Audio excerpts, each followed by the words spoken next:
So my parents are getting older and I'm trying to decide if I should renovate their home so they can remain in it, or sell their property and renovate my home to accommodate them. Is this a question you are facing now or will be in the near future? Let's take a walk and talk about it. Did you know 88% of seniors say remaining in their home would be their top choice? Makes sense to me. Most have fond memories there.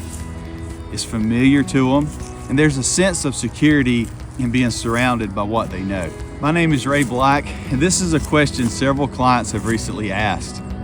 You know, it's not an easy one to answer. Renovate your loved one's home or transform your space for them. At the end of the day, the choice has to be both practical and rooted in love for your family member. I'm here to help you with that decision. But it does come with its own set of challenges. Many homes do not have a floor plan that will accommodate a wheelchair or a walker.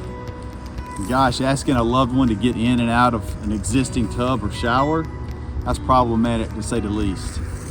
We do not have time in this short video either to even begin discussing the steps from the driveway into the house or that carpet in the hallway that causes a tripping hazard. So what is the answer? Unfortunately, there is not a one-size-fits-all solution to this issue, but it does begin with having a heartfelt conversation both with yourself and with your loved one. With yourself, you have to ask, what can you physically and emotionally give? For your loved one, you have to ask, what are their concerns? What are their worries? And quite frankly, you need to ask, are they comfortable living with you? Now, an alternative is adapting your home for them. Multi-generational living is popular in other parts of the world, but we're just now beginning to see it more often around here. It has the potential to nurture family bonds, which is a good thing, can help get preferred medical care for your loved one, and it can even have financial benefits. But it also has its challenges. Are you able to make any needed renovations to your home? And are you willing to sacrifice your space and privacy? It would be an adjustment for everyone. Remember, as you're trying to figure out what to do, you don't have to tackle this decision on your own. We're here to help.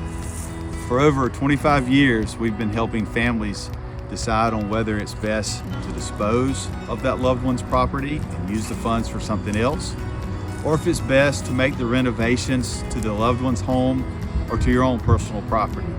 We can help you with any of it. So if you just want to have a discussion, see what your options are, reach out to me. I'd enjoy the chance to talk with you. I hope you found this video to be helpful. I appreciate you taking time to watch it. Take care.